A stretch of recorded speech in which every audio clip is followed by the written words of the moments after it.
This morning I was meditating on the book of Daniel, chapter 3.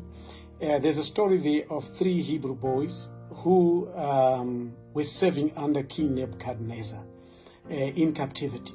The king had decreed that everybody must worship their gods, their systems, and do according to what the king would have decreed.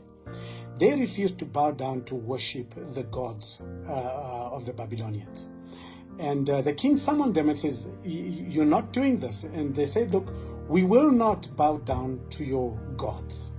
And he says, "Our God will surely come to save us.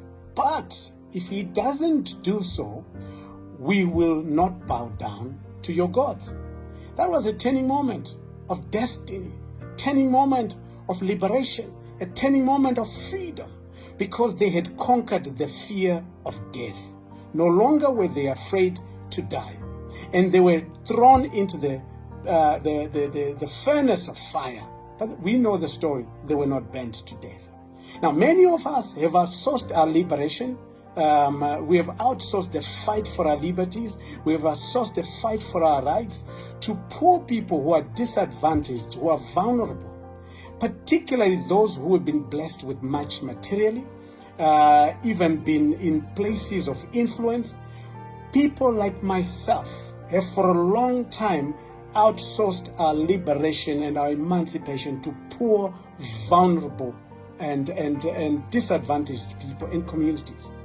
I'm saying this is an end, and I want to apologize for having done that for all these years. So I'm standing up again and say, I am no longer afraid of death, not even the fear of death.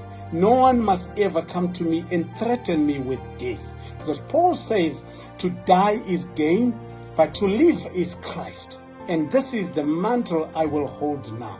Now, I want to encourage us as we face our current system, which is brutal, which is evil, that we should rise up, particularly the nobles, those who are wealthy, those who are blessed with much, to rise up and liberate ourselves and speak out against this evil system. We are no longer afraid.